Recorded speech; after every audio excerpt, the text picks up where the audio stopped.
Hi, this is Donna. Welcome to DD Paper Crafts. In today's video, we're going to be making this wrapped box. The box opens like so, and I've used hook and loop to secure mine. So this front flap pulls out.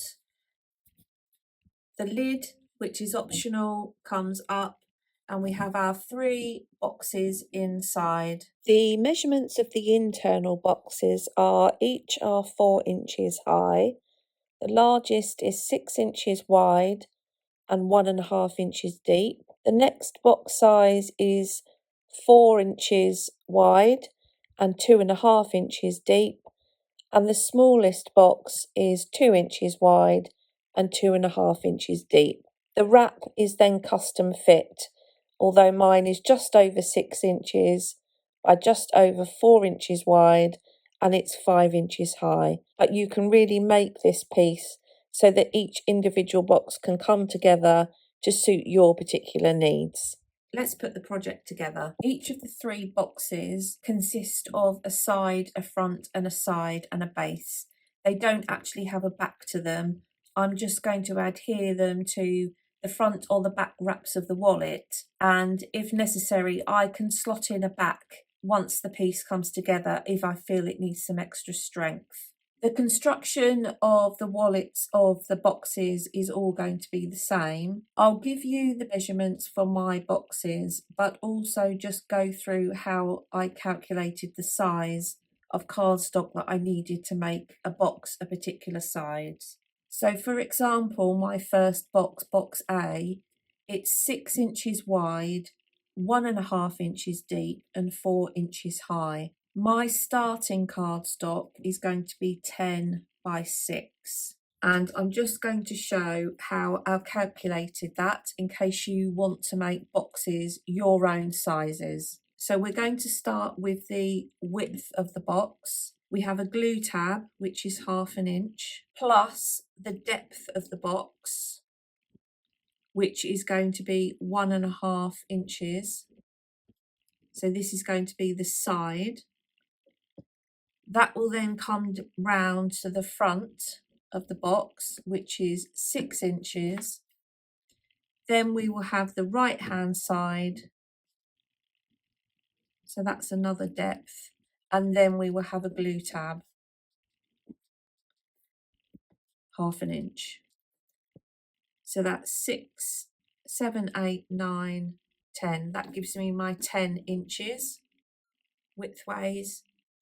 And then that is going to be times the height, which is going to be the height of the box. So the height is 4 inches, plus the depth again, because this is going to give me the base, plus 1.5, plus 1/2 inch for a glue tab, and that is 6 inches. So hence this piece of cardstock is 10 by 6.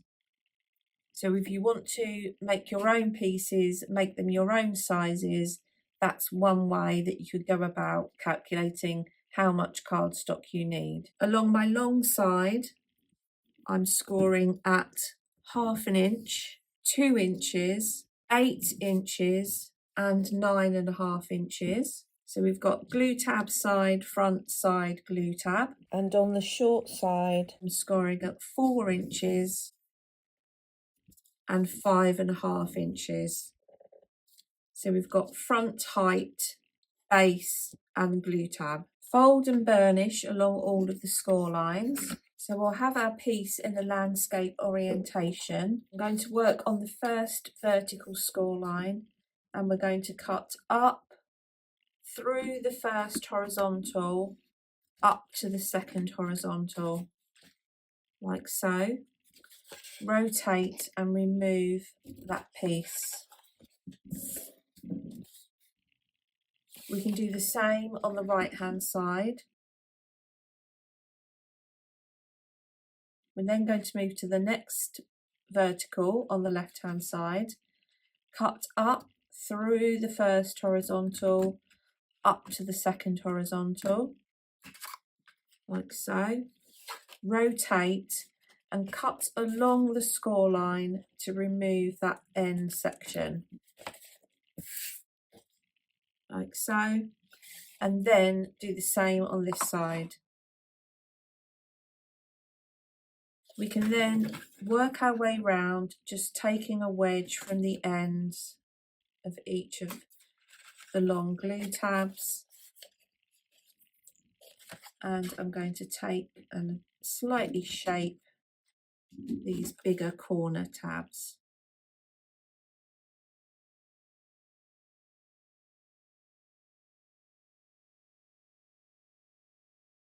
So these pieces are going to come underneath. This piece is going to come like so, and then the piece is going to be adhered straight onto the back panel or the front panel like so. Now, if you wanted to add a back at this stage, you could cut yourself a piece which is 6 by 4, and that could adhere straight onto the back like so. So I'm going to just join up, stick these into place to start with, and then put this to one side.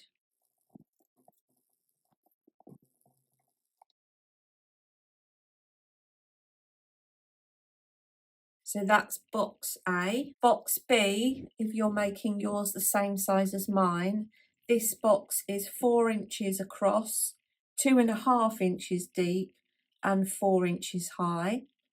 The starting cardstock is 10 by 7. Along the 10-inch side, we'll score at half for our glue tab, 3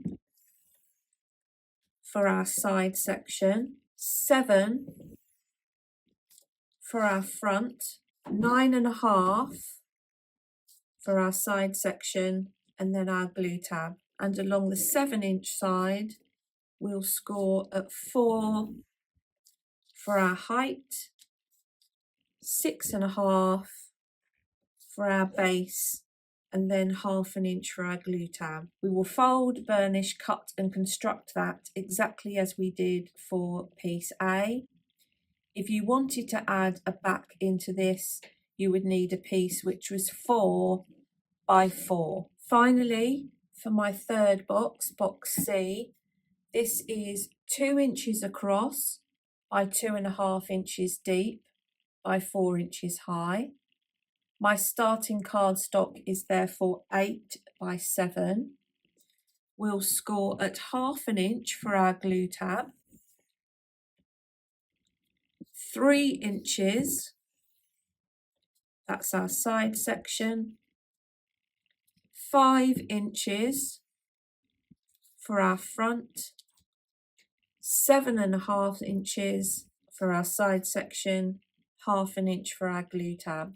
On the 7-inch side, we'll score at 4 inches for our height and 6.5 inches for our base, and then a 1/2 inch glue tab. And again, if you wanted to add a back into this, you would need a piece which was 4 by 2. Now you will find as you come to construct the final box, if you're using the same size as mine, that the sides of the box are longer than the front of the box. So therefore the tabs at the end of the sides are longer as you pull them round than the base of the box. So you will need to cut those down. So I'm going to take roughly half away on either side, and then add those into place as I have done on the other boxes. I've added the patterned paper onto the fronts and the sides of the boxes and then pegged them all together. And the reason I've done that before I calculate the size of the wrap is because the pattern paper I'm using, I'm not sure if you can tell, but it has like a flocked raised element on it. So there is actually a ridge there.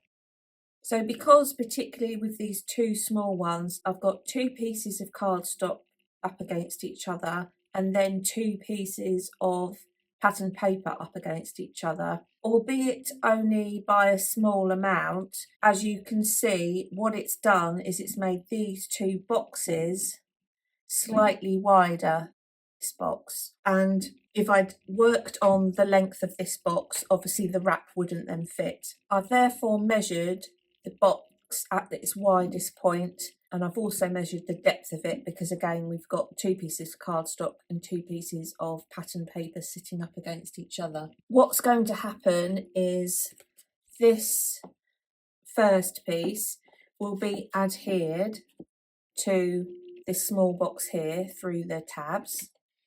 This piece is going to come round and this glue tab will be on the back. This piece will come and sit in front of these. These will cross over and will be adhered with hook and loop. This is going to wrap around and then this glue tab will come at the back, and then I have a separate piece which is going to sit on the back like so and enclose everything. So I'll give you the measurements that I'm therefore using, but I would recommend that you measure your pieces independently and cut your wraps to suit your particular box sizes. This first piece, which is going to come around across this piece here and down the side, is 10 1/8 of an inch long, scored at 5.5 and 9 5/8. The piece which is going to come across the left is 6 5/8 of an inch long, scored at 2 and 6 1/8, and then the back panel is 6 1/4 inches long. Now I've made each of my pieces 5 inches high, so there is going to be an amount which sticks above the top of the boxes so you can get some taller items in, and what it's also going to do is allow me to add a lid into the box. There are other options and I'll show you those once I've added the wrap on. I'm going to start by adding the wrap together as one long piece because I think that's going to be easier to then add the piece together. So let's just shape these end tabs.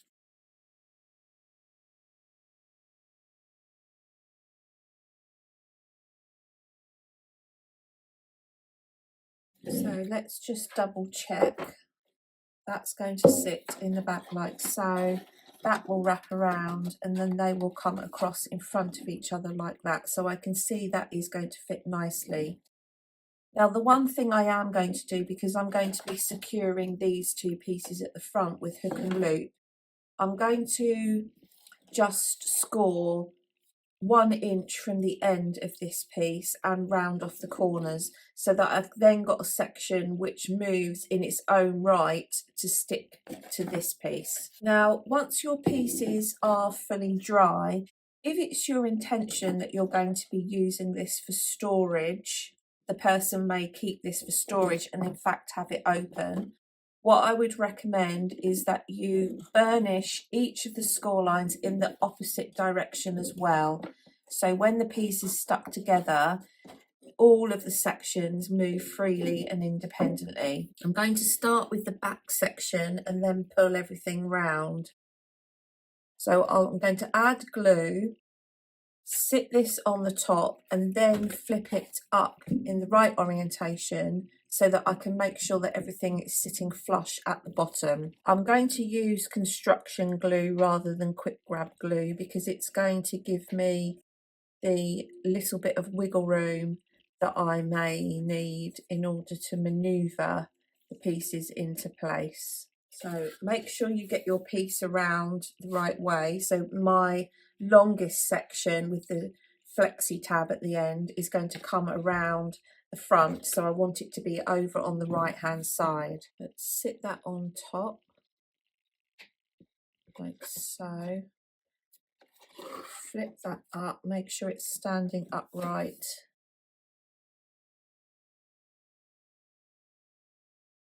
Wrap that around to make sure it's in the right position, which it is, and then I'm going to flip it over and just go in and burnish down the tabs, making sure that I don't move them. I want the box to stay sitting in square, and then before that dries, just sit that up and make sure that everything is in place. So that's the first, so that is lined up at the bottom. Go down and just burnish. I'm now going to do the same by adding glue onto these and adding the front 2-inch section into place like so.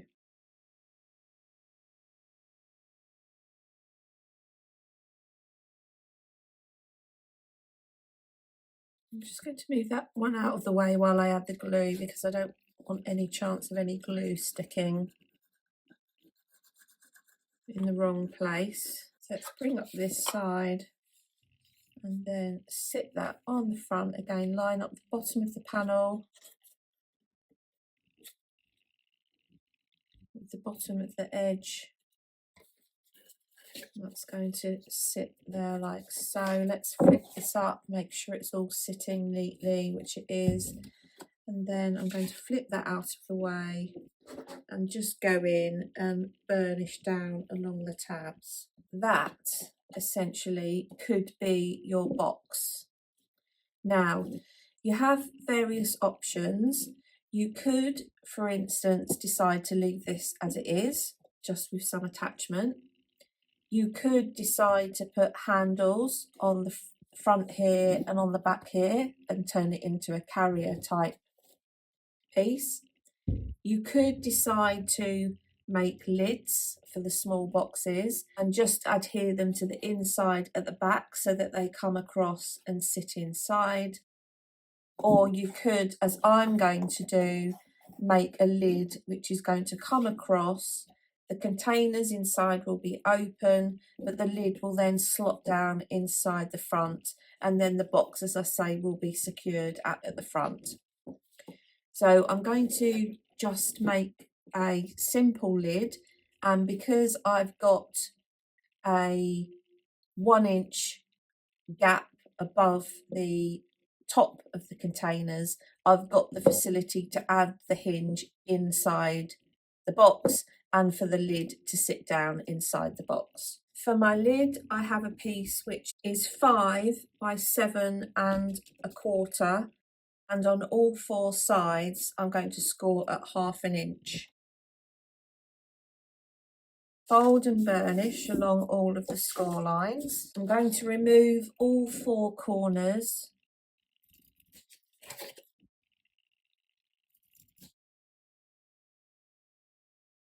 On one of the long tabs, I'm going to just take a wedge. This is going to be the hinge. I'm going to burnish that in the other direction as well so that that moves freely. So let's take our piece. Before we stick anything in, I'm just going to check that it fits. So the end that we cut the tabs from, that's going to be the hinge, and then this is going to come across and sit inside like so.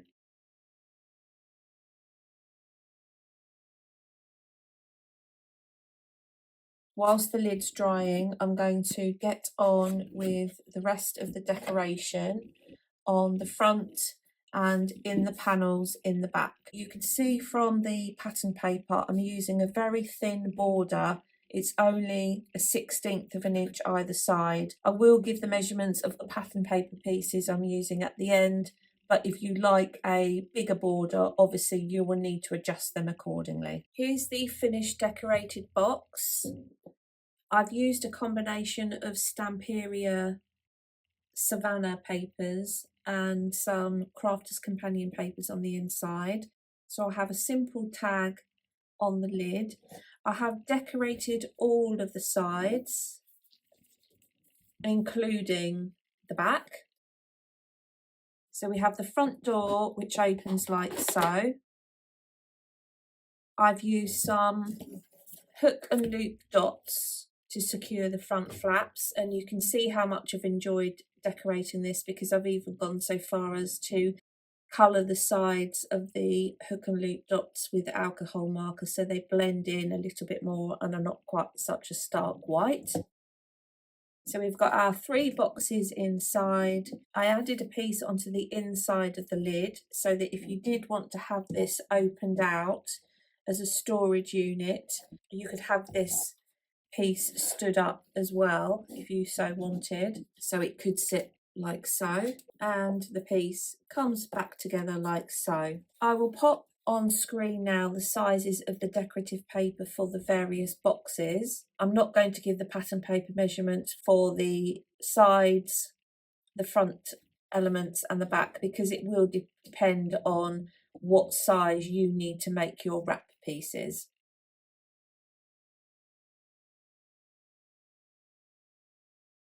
I'm absolutely thrilled with how this project has come out, and it would be so easy to resize and decorate to suit any theme. So here we have today's project. I hope you've enjoyed today's video. If you haven't done so already, please consider subscribing to the channel. And until next time, thanks for watching.